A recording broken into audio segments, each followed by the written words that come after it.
was at the bottom of my class. I started doing it. I went to the top of my class. Suddenly I could sit still and I could read.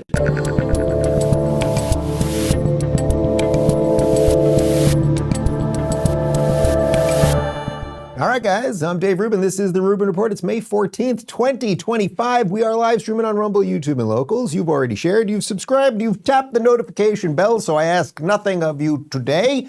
We will not have a post-game show today because this is a pre-taped episode because I spoke at the University of Austin last night. I assume it went quite well. I don't know if I'm pre-taping this, but I can only imagine I was amazing. And I'm doing a bunch of podcasts today as you're watching this right now in Austin. I will be back live tomorrow. I promise you that. I'm going to be with Roseanne Barr, Jason Calacanis, a couple other people doing a bunch of shows out there, then back to the regularly scheduled program. So today's show, because it is pre-tape, we're going to catch you up on a couple things, because I was traveling a bit last week. It's been a lot of travel lately. I'm racking up the frequent flyer points. I did not get to cover Joe Biden's return to The View. So we're going to do a little bit of that, a little bit on some of the new Trump appointees. And then we've got a RubinReport.locals.com community Q&A. So unless you have anything else to say, let's get right to it. Joe Biden, the elderly man who was pretending to be president for 4 years, who obviously was not in charge. Perhaps one day we will get to the truth of all of it. Who really was in charge? How did they use the auto pen? Did he know what he was signing with executive actions and everything else? How did Kamala Harris and Chuck Schumer, Nancy Pelosi, et cetera, actually push him out? Did Kamala want to even run? Did they, just who the hell knows what happened? But yes, Joe Biden, they made him come back. Now, I said when Joe Biden went away, at the beginning of January, I said we'd see him 2 more times. That was my feeling, basically 2 more times. Now, he did an interview, about 2 weeks ago, I think, with the BBC, and now he's done The View. Now, I get it. I'm not talking about go to the ice cream, Joe Biden. I'm talking about having him out there giving speeches. So we've got to the 2. We'll see how many more there will be. Here he is explaining that Kamala lost to Trump because of, you're not going to believe it, sexism and racism. And it was like 2016 all over again. Yeah. So why do you think the vice president lost, and were you surprised? I wasn't surprised, not because I didn't think the vice president was the most qualified person to be president. She is. She's qualified to be president of the United States of America. Right. But I was surprised. I wasn't surprised because they went the route of the sexist route, the whole route. I mean, this is a woman, she's this, she's that. It really, I've never seen quite as successful and a consistent campaign undercutting the notion that a woman couldn't lead the country and a woman of mixed race. It's so boring, and of course they just sit there and they lap it up. So there's a couple things there. First up, the most qualified. What made her qualified? I accept that you did select her, Joe, because of her skin color and her genitals to be vice president. Did she have any major accomplishment? She actually was the border czar, and I'm pretty sure that didn't go that well. She was attorney general of California and a senator from California before all that. And, nothing major. Callie's pretty much a dump. So I don't know what made her the most qualified to be the chief executive of the land. But then, of course, what he really wants to say, these are just talking points that they've given him, and they're praying that he can kind of hold them in his brain. And there's just no doubt that there's things on prompters and papers, and that the women were clearly given instructions to keep him sort of not, make sure he doesn't drive the car off the cliff and all that kind of stuff. But that it's sexism. That it's sexism with an otherwise basically flawless campaign is just crazy. Let's not forget, for the first month she announced during Brat summer, they hid her, right? And then when they put her out, then she gave several really bad interviews and it got even worse. That's what David Sachs called, I think it was the doom spiral, which I really liked. When we hid her, it didn't work. When we hide her, and then when we release her, it doesn't work. So they were screwed either way. The cackle, the circular logic, the Venn diagrams, the idea that she was a good candidate. Look, you may hate Trump, you may hate the Republicans, you may be a die-hard Democrat and everything else, but you could not look at the autopsy of the, $2 billion spent, the $1 million to Oprah's production company, giving LeBron James money, all of this stuff, and go, boy, that was a really well-run campaign. But, of course, it's sexism, it's racism, it's the usual stuff. Then it got a little spicy because they asked Joe about his ever-melting brain. Mr. President, since you left office, there have been a number of books that have come out, deeply sourced from Democratic sources, that claim in your final year there was a dramatic decline in your cognitive abilities. In the final year of your presidency, what is your response to these allegations, or are these sources wrong? They are wrong. There's nothing to sustain that. Number one. Number two, you know, think of what we were left with. We were left with a circumstance where we had an insurrection when I started. Not since the Civil War. We had a circumstance where we were in a position that the pandemic, because of the incompetence of the last outfit, end up over 1 million people dying. 1 million people dying. And we're also in a situation where we found ourselves unable to deal with a lot of just basic issues, and which I won't go into in the interest of time. And so we went to work, and we got it done. And you know, one of the things and Alyssa, you know, one of the things I think is that. All right, so let me not do the glib funny part for a second. Maybe I'll get to it in a moment. But the non-glib funny part is that Jill Biden, Dr. Jill Biden, is sitting there next to him. And you can see her even looking at him like, oh, God, where is this going? And you can feel it, right? What was the feeling you had watching that 60 seconds? They're all thinking the exact same thing. They're all getting ready to jump in when he gets confused. He starts saying something, then he forgets what he's saying. Right, the insurrection part, like it's just all muddled and confused, and it's sad that they've done this. So the non-funny part, like the non-glib part or anything else is, and I've tried to do this many times with him, and then sometimes I just can't deal with it anymore because it's all such nonsense around the cover-up around him, is that we will all be confronted with this type of thing one day in our lives, whether it happens to us or whether it's happened to a parent or a grandparent. We all know this. Cognitive issues are on the rise overall. Plus, when you add in the phone and broken attention spans and all of these things, like there was such an unbelievable learning moment. Imagine if whatever drugs they've got him on, whatever he actually has been diagnosed with, and he obviously has something.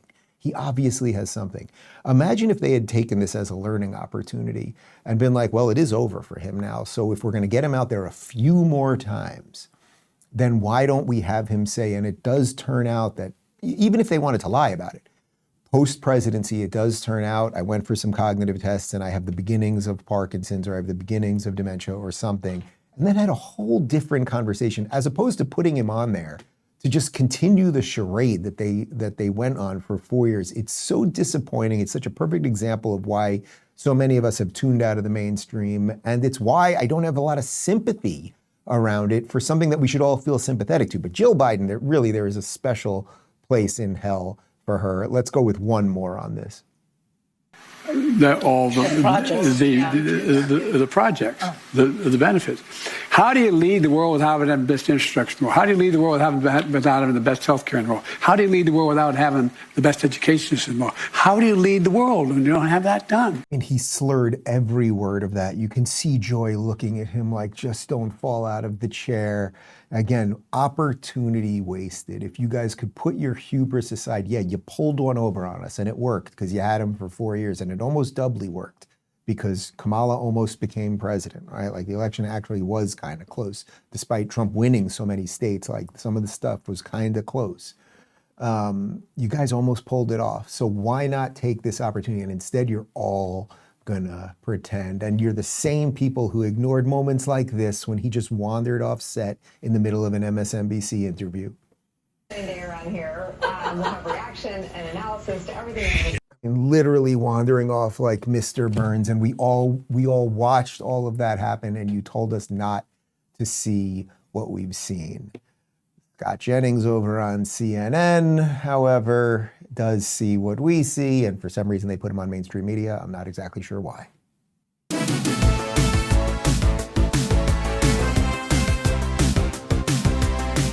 Hold on, but let me ask you a question though. He said he wasn't surprised that she lost, but that he would have won the race. That's like saying, well, I was a boat anchor on my vice president, so she drowned in this election. but the anchor itself would have floated. That's that is crazy talk for him to say that. He did not say that he would have won the race. He literally said, he's like, I wasn't surprised, but won. I would have won. The idea that he believes to this day. Here's one more issue. I mean, he not only said that, but he has said it repeatedly. That he believes that he will. He's crapping on her. Yeah, Anna, he has said it repeatedly, including on The View, right? Like, he has said that he thinks he would have won and that, he basically said they cooed him out of office. And how could they have done that other than to have gotten Kamala on board? Again, we don't have all of the specifics. If you listen to my interview with Lindy Lee, who's a bit of an insider, she talks about some of the people behind the scenes. We always think it's Schumer and Pelosi and Kamala that did this and, some of the more well-known people. But there were other White House people that pulled this thing off. But it's more to the point that they put him out there still doing the same thing that we all saw, and they pretend that it's not real. It's rather extraordinary. And that disconnect from the truth, which the Democrats basically have for every issue, whether it's the border, whether it's the economy, whether it's foreign policy, whether it's Biden's cognitive abilities, whether it's genitals matching gender, they have the opposite take on virtually everything, and particularly when it depends if their person is in power or not. Here's Amy Klobuchar this week as opposed to how she felt just a year ago. Would the party have had a better chance of winning in 2024 had President Biden dropped out sooner? Everything we look at in a rearview mirror after you lose an election, yes, we would have been served better by a primary.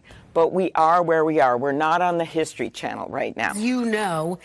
Concerns have been growing for quite some time within your party about President Biden's ability to win a second term. The latest person to express this, Ezra Klein of the New York Times, who said this week, quote, he is not up for this. Senator, what is your reaction to that stark assessment?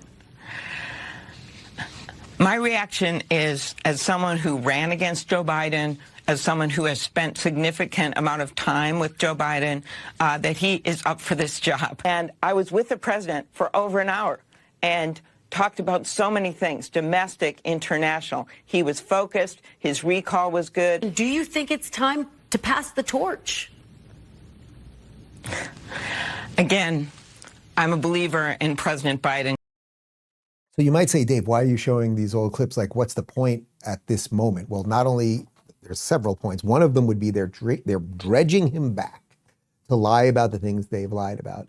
The other point is these people, if we don't call them out, look, I wasn't going to vote for a Democrat if they had had a primary, but why is it that me, someone who isn't going to vote for a Democrat, I was all for the Democrats having a primary? I'm for the democratic process. You might remember around 2015 when a guy named Donald Trump was running the first time and everybody in the Republican Party basically didn't want him to run and did everything to stop him from running. And as he started winning state after state after state, the Republicans didn't rig the system. They didn't rig their primary process against him. You know what the Democrats did? Well, when Bernie had momentum against Hillary Clinton, they basically took him out and he's acted as a little bitch to the party since then when he's not flying private. And this time around, when Bobby Kennedy was running as a Democrat, even though I told him he wouldn't be a Democrat by the end of the thing, they made sure that whatever states he campaigned in, the votes wouldn't go towards the primary. So they said to their own base in the primaries, yeah, he's old and confused and blah, blah, blah. We see all that stuff, but we're just going to ignore you altogether. And then it took until I think it was June 27th with that unbelievably horrific debate that he had. Suddenly the airlock broke that night. You all remember watching that thing and it was finally prime time. Boy, no one can deny it. Then everyone who was denying it the entire time pretends they didn't deny it.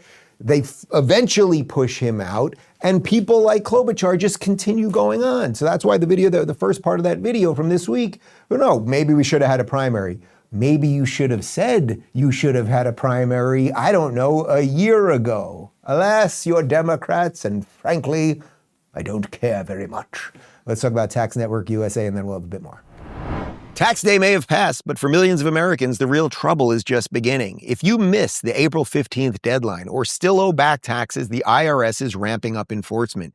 Every day you wait only makes things worse. The good news? There's still time for Tax Network USA to help. Self-employed or a business owner with messy books? Tax Network USA quickly organizes your finances and gets you back on track. Even post-deadline, a free consultation can help you act now to avoid penalties, threatening letters, and levies. So call 1-800-958-1000 or visit tnusa.com/Dave. Let Tax Network USA help.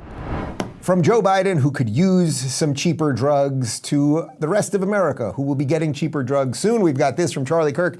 Just a few hours after teasing his most important Truth Social post ever, President Trump announced that he'll be signing an executive order Monday to lower the cost of prescription drugs by 30 to 80%. Big Pharma's lobbying of Washington, D.C. has long allowed them to price gouge Americans no more, and I'll comment on that in just a second, but let me read you this because it was sort of in conjunction. This is Truth Social from Donald Trump. I am pleased to announce that Dr. Casey Means will be nominated as our next Surgeon General of the United States of America. Casey has impeccable MAHA credentials and will work closely with our wonderful Secretary of Health and Human Services, Robert F. Kennedy Jr., to ensure a successful implementation of our agenda in order to reverse the chronic disease epidemic and ensure all great health in the future for all Americans. Her academic achievements, together with her life's work, are absolutely outstanding. Dr. Casey Means has the potential to be one of the finest Surgeon Generals in the United States history. Congratulations, Casey. Secretary Kennedy looking forward to working with Dr. Jeanette Nishwayat in another capacity at HHS. Thank you for attention on this matter. So he removed the previous nominee for Surgeon General and now put in Casey Means. We'll see about that. I've had Callie on the show a couple times. The Means, they get it. Like, they are right in the center, as Trump said there, of the MAHA movement. And they've been talking about how to farm properly and what foods we're putting in our system, in our bodies. It's completely congruent with everything they've done with RFK. But the real part that I wanted to focus on for a minute was Trump doing this executive action on lowering the costs of drugs. Look, you know my feelings on executive actions.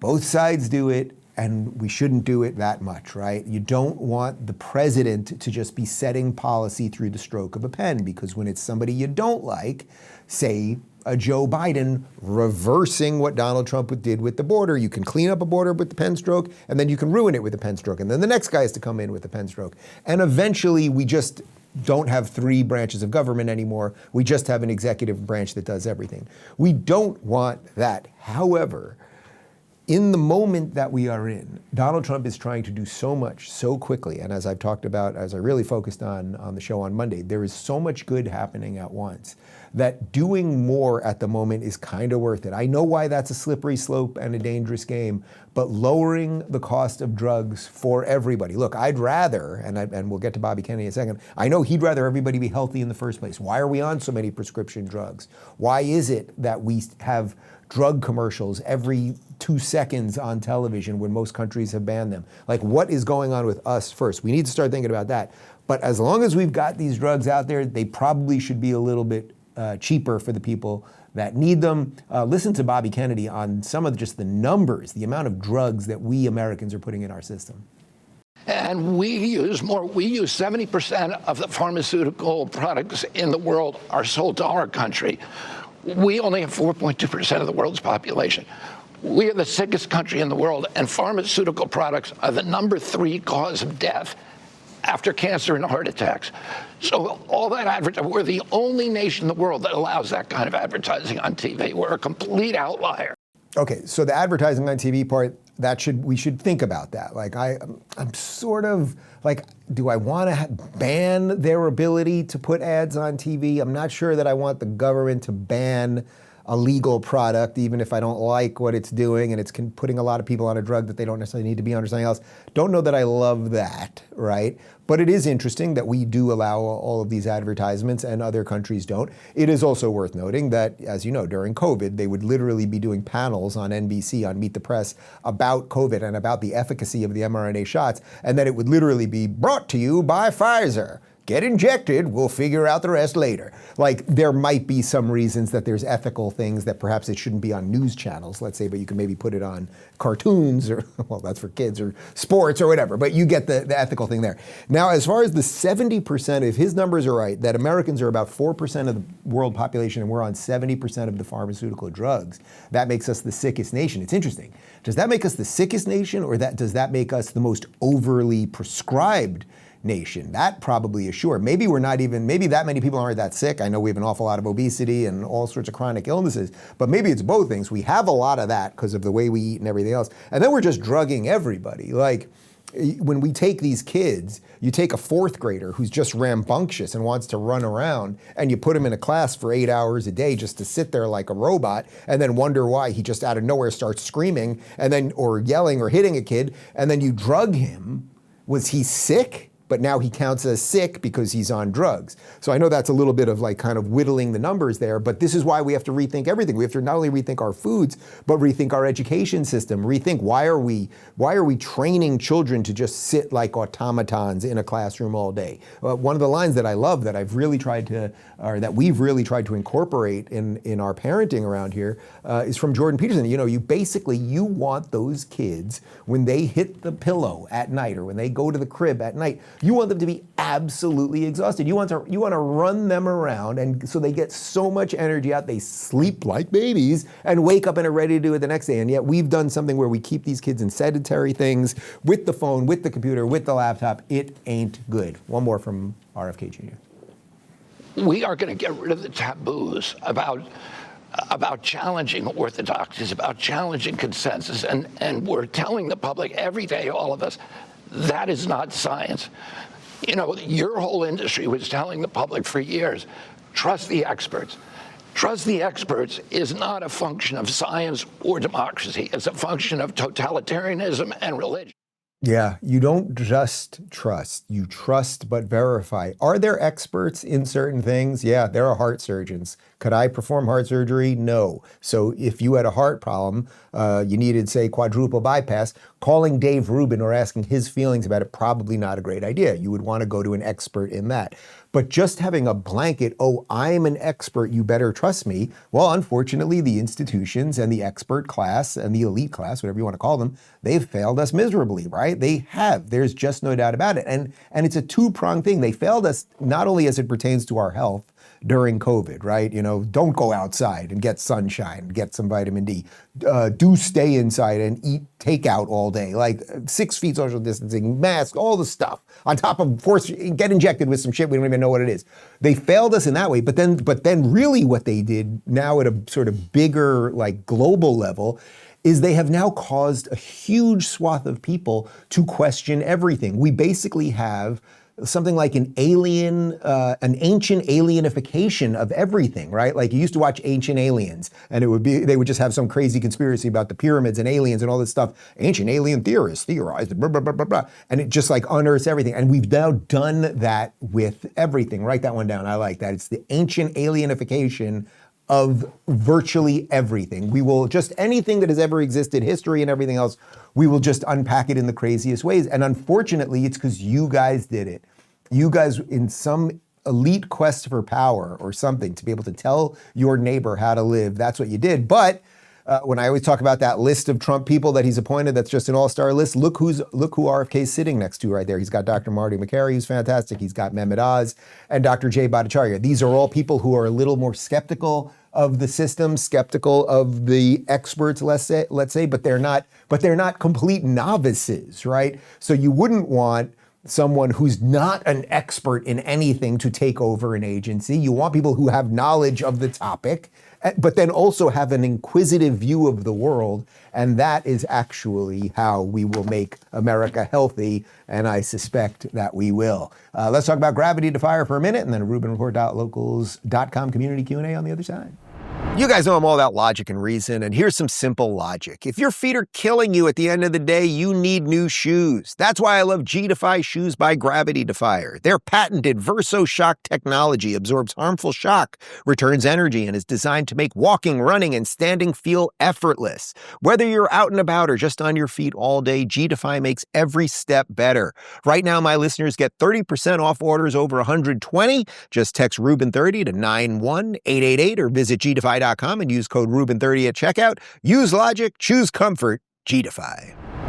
All right, here we go. Mouser says, if we are being honest, please let's. The West is being invaded, Cloward Piven style, and destroyed before our very own eyes and against the will of the majority, by the way. A lot of people understand this, I think, but are they too polite, intimidated, beleaguered to fight back honestly? Your thoughts? Hey, all right, well, yes. Yeah, we are. I mean, look at Western Europe. We show you these videos all the time, like the invasion of Western Europe particularly, a little bit with Eastern Europe, but they did generally a better job of it, in Central Europe, did a better job of it. I'm talking about Poland and Hungary and some of those countries versus Western Europe, you know, say Spain and France and England, who have just completely opened their borders, and Germany, and they've allowed for people and ideas that are not congruent with Western values of plurality and individual rights and tolerance and all of those things. They've allowed these people into their countries and they don't know what to do. And none of those countries were ever as good as America when it came to integrating people. We did something called assimilation here. It's what virtually everyone who ever came to America wanted to do. You'd still have some of your foods, you could have your traditions, you could have your religion and your belief set, but it would fold into the tapestry of what it meant to be American. And what it meant to be American was kind of live and let live, and individual rights, and go out there and get yours, and competition and capitalism. And that's why we've done so much good for so many people in a way that no other country ever has. And there are too many cowards now. Europe, let's put it this way, Europe in 50 years is gonna look very, very different than it looks right now, and it's already looking pretty banged up. I think there will be certain countries, again, more Eastern European countries like Hungary, that will be looking a lot better in the future, and it's not because they're racist, but they defended their way of life. So Angela Merkel and the clown car of British prime ministers who've come in and done nothing about this, it falls on you. But at some point, it also falls on the average German and the average Frenchman and everything else. I don't know what you're supposed to do. I don't know. I don't know what I would do. If America, look, we have some versions of this. We showed you a video out of Minnesota on Monday that looks like Somalia. We have Dearborn, Michigan. Like, there are clearly people in this country that are here to have their culture dominate ours. If it kept growing and growing, I don't know what I would do if push came to shove in that last moment. So it's a great challenge for the West, and I think most of the world is looking for the U.S. to solve the problem. This is our little chance to do it, and we'll see what happens. Tappy Chef says, are you or David doing the planning for the August break? Taking the boys anywhere special or just hanging at the homestead due to all your traveling? So I do have a whole bunch of traveling until August. Actually, in about a week and a half, I'm doing about 5 days in Hungary, then about 5 days in Israel, which we'll be shooting live shows from both locations, and a lot of interviews and on-location stuff and all that. So it's busy till August. We have not figured out. We're going to do probably a week solo. That's just a good reset, separate from the kids and all that stuff. And then we're just going to be here. Maybe we'll do little day trips, something like that. But part of going away from this show, I mean, part of going off the grid, and for those of you that are new around here, literally no phone, no TV, no news, no nothing. I'll be back after Labor Day with a fresh mind and fresh spirit and all that stuff. Part of me doing that is not just so I could escape and go to the beach. It's just also to like connect with my life that I have here all the time, that is running parallel to the life that you guys know of me, which is very busy in terms of what I do and running the show and working on other things and writing and everything else. It's just to get back into the house and like be able to spend more time with the kids. And there will be days where I basically do nothing. Like I'll take a walk with the dog and I'll go to the gym and play with the kids and whatever. But it's really just about, it's about disconnecting from this little black box. But yes, we'll go away for about a week, and we got to figure it out. I wanted to do maybe like Thailand or something. David doesn't want to leave the kids for that long with that kind of flight. You know, it's like a 20-hour operation. So, and 7 days would be kind of tight on that. Anyway, so we will figure it out. Stay tuned. Freedom Hawk says, when are they going to arrest AOC for incitement or at least censure her? Well, I don't think there's anything she said specifically you could get for incitement, right? So incitement to violence, which is a violation of the First Amendment, is very, very specific, right? Like we played a video recently, you can tell people to go kill themselves, but you can't rile up a bunch of people to say kill those people, right? And then we have very tight language around libel and slander, that kind of stuff. So I don't know that she has said anything like, go burn down that building. She's gotten pretty close, a bunch of the Dems. They get as close as you possibly can to that, and I think that's very, very intentional. The people who for a long time were saying words are violence, now that they're on the out in terms of power, they're kind of ramping up the craziness. And you can see it with so many of them. Maxine Waters, don't let them have a minute's peace and all that. Like at some point, that is kind of a direct call to violence. Do I want her arrested for that? Probably not. As for the Democrats censuring her, I mean, yeah, you could look at a whole, but who's censuring who? Like who's running the show here? Who's the mature adult in the party? And if you're looking to the old guard, the Pelosi's and the Schumers to do that, it's like they don't have the juice anymore. They just don't. So is AOC gonna censure Ilhan, or is Ilhan gonna censure Rashida or whatever? It's like they just don't have enough adults anymore. And I think that as time goes on, I hate to tell you, it's just gonna get worse with them. They will fake it for their next nominee, like it won't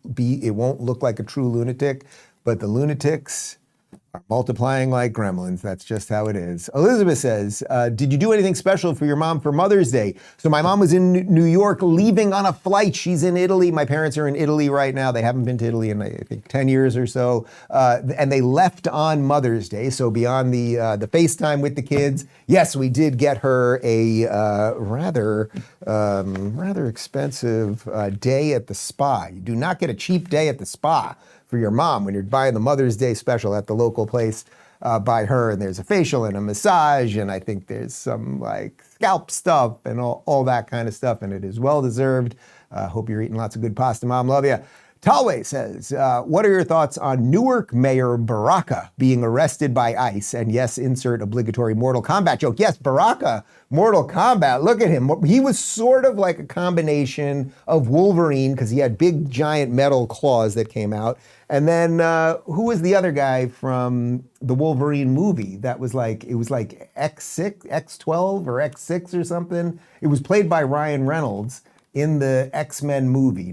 I'm not talking about Deadpool, but Ryan Reynolds played, it was in the third X-Men movie. It was like X12 something, X-Men Origins, Wade Wilson something. Anyway, kind of gross face and big claws and the whole thing. That was Baraka in Mortal Kombat. Could you go back to that Mortal Kombat image? Because I didn't know what you were going to pull up there. And that's Mortal Kombat from back in my day. Like I remember Mortal Kombat playing that. God, that's got to be, I was in high school. That's got to be around 95, something like that. No, maybe even earlier, probably 93, 92. And Mortal Kombat came out. It was like the more violent, because you can see the blood there, version of Street Fighter. And Street Fighter was a little more cartoony. But then Mortal Kombat came out, and I remember Joe Lieberman and John McCain were wanted to censor video games because they were all getting too violent. And it's like, man, you take that little bit of drip of blood compared to what kids are doing now. It's just things change, and they change pretty quickly. As for Baraka and LaMonica, getting arrested for the ICE stuff, look, the Democrats, I'm not one of you, but I keep trying to give you guys advice. Stop taking the side of the illegals in every case. Stop taking the sides of the keffiyeh-wearing kids who are overtaking campuses. Stop always taking the side of the bad guys for just a second.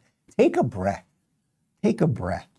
Sometimes when my kids are fighting, and they barely fight, but if they're just like on top of each other, kind of wrestling too much, or someone's going to get hurt, I'll kind of separate them. I'm like, guys, let's take a breath for a second.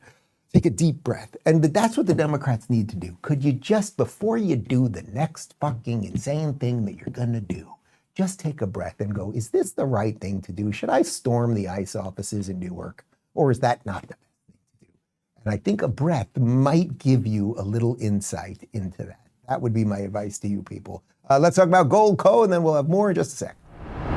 President Trump's back in office, but he's facing nonstop challenges from activist judges to a major trade war with China shaking up the markets. That's why I'm excited to announce my new partnership with Goldco, the top-rated precious metals company. I've personally chosen to protect my money with gold and silver, and Goldco made the process incredibly simple. They help everyday Americans move over $3 billion into gold and silver. These guys know what they're doing. Right now, they're offering unlimited bonus silver on all qualified orders, but it's only while supplies last, so don't wait. Visit davelikesgold.com to learn more. You'll even get a free 2025 gold and silver kit to help you decide. Again, that's davelikesgold.com. Check it out.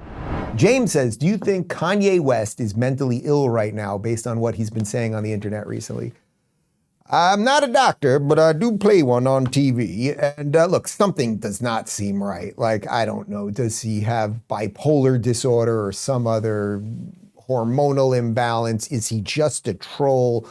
Who knows what he actually believes? I don't even care that much. You know, I know he's come out with this Hitler song, which I didn't even listen to. I just don't care. You know, it's partly why I'm always conflicted when we play celebrity things, because on one hand, you shouldn't care. On the other hand, you know, I do, as I always say, you know, politics is downstream from culture. That's the Andrew Breitbart quote. And if you can't always ignore everything that's coming out of the culture, because the culture is the thing, right? In some sense, it matters more than the politics.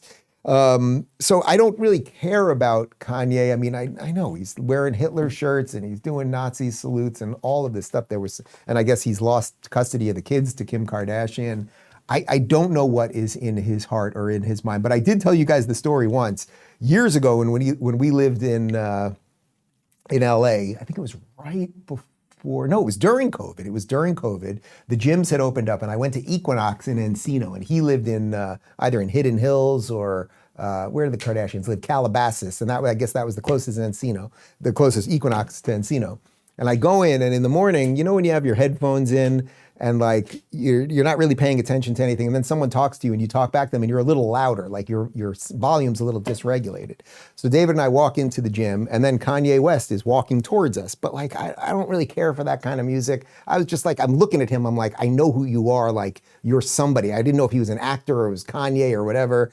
And I turned to David and loudly, I was like, who is that guy? Who is that guy? But I didn't realize how loud I said it. And Kanye West gave me the stare of death. He gave me the full-on stare of death because he is not used to having someone in his face being like, who are you? So there you go. There you go. I thought he was Chris Tucker. Who knows?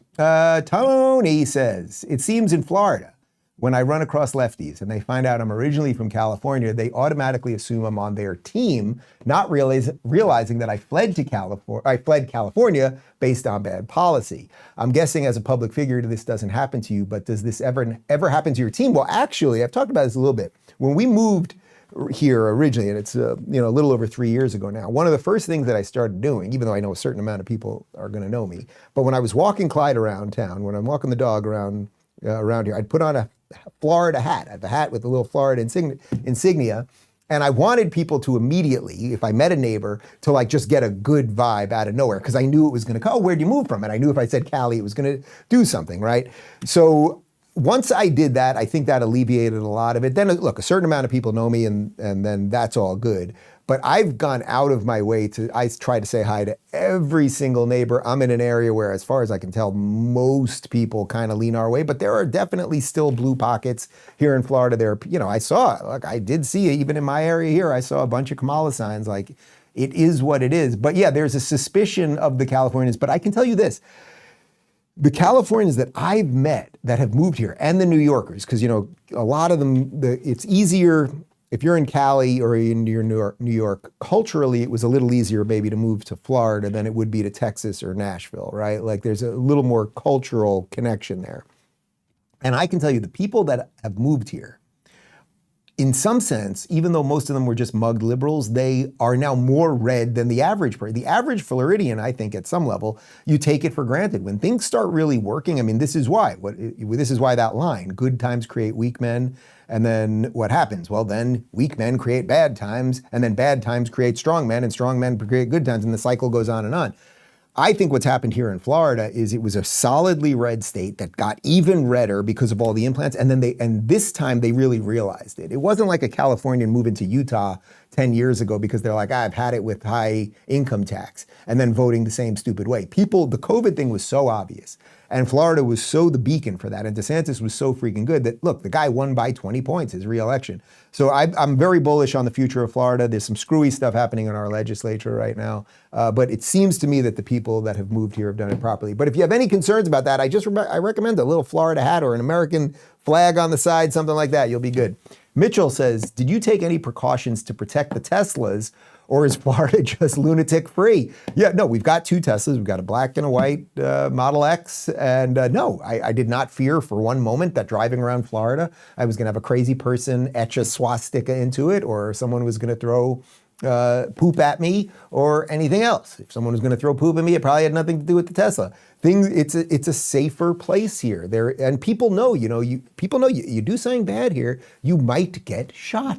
If you walk into, I always use the example, you walk into Lululemon to grab one of those nice cutoff shirts, and you just take it and walk out, you might get shot, maybe by the guy behind the cash register or maybe by the guy standing outside. So we start policing ourselves when you have a respect for the law. It actually scales. So no, I have no fears about the Tesla. And I am really glad to see now that Elon has stepped away from Doge that seems to have calmed down.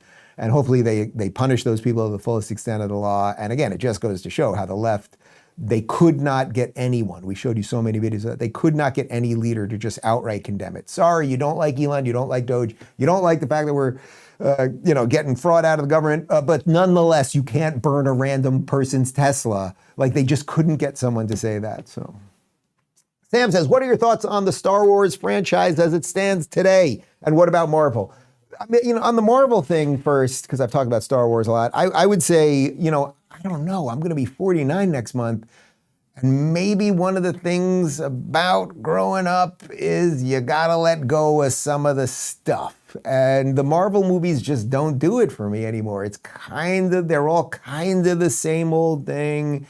They're obviously made for kids, and there's some good stuff. Look, everything that Marvel did up until Avengers Endgame was incredible. How many movies did they put together to get Endgame? It's like 20 movies, right? Can you Google that? How many movies went into putting together that final, it was the 2-part movie of Avengers, Infinity War and Endgame. And they went back into the roughly, I think it maybe was 16, but I might be wrong. It was about 21 movies. So Marvel took 21 movies, built out an incredible universe, figured out all of these crazy touch points, and then in Endgame go back into all of it and just unfurl the whole thing. Like, it really was incredible what they did. Putting aside whether it's too many big explosions or it's just, over the top, whatever, and with actors who are assholes, like what's his name who plays the Hulk, who's a Hamas supporter, and what's his name, Mark Ruffalo. Like, putting all that aside, what they did with those movies, to me, that was the peak of all of it. And subsequently, they've put out a bunch of movies, and I'm sure some of them are fine or not.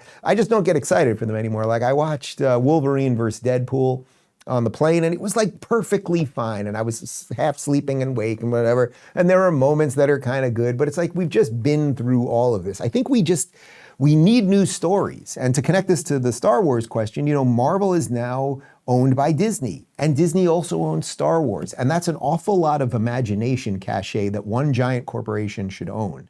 And as I've said before, Disney is like the bad guy in a Disney movie, right? In a Disney movie, the Disney would be the bad guy, like the giant corporation, right? Watch the movie Robots, which was a Disney movie, I think. And it's like, they're the bad guys now. And they just own too many properties.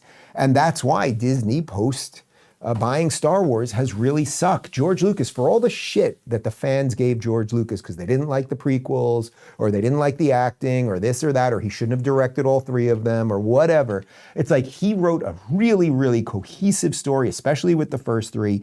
The prequels, as I've said a million times, as the years go by, will get better and better. The acting is rough. He doesn't know how to write a love story. Okay, fine. But the incredible story of Anakin becoming Darth Vader and connecting that to Palpatine attaining power and why you want to be wary of power, and how does liberty die with thunderous applause. There's a great political story in Star Wars too. They did that beautifully. They told you cool backstories as it pertained to Yoda and the Jedi Order and all of those things. And then the next three sucked. They just sucked. Force Awakens was actually pretty good. That was the first of the three new ones. But then, what's his name? Rian Johnson, who did the second one, The Last Jedi, he just hated Star Wars, and it was obvious. So they bring in J.J. Abrams at the end for the last Skywalker, and he just tried to do, he was just like, look, I got 2.5 hours, I got to try to make some people happy, throw in this and this and this, and Sith Halakon, and it was just nothing. There was no hero's journey, there was no arc that made sense or anything else. So they've really mucked up. You have to have a story that like feels true. And Kathleen Kennedy, who did some good stuff in her day, you know, she did some Indiana Jones stuff. I think she was executive producer of Temple of Doom, which I think is the best Indiana Jones movie. Like, she really mucked up Star Wars, and it's kind of sad when you know, I always think about this. Like, when I introduce my kids to Star Wars, how am I going to do this? Do we do the originals and then the prequels, and then they're going to ask me about the new ones and then the other? Like, how do you do it? They've mucked up something that was really beautiful. But that's what life's all about. Someone needs to go out there, write a new story, right? Write a new story and write some great characters, and stop trying to recreate everything or reboot everything. Go to a galaxy that's far, far, far, far away, even further than this galaxy. You might find something.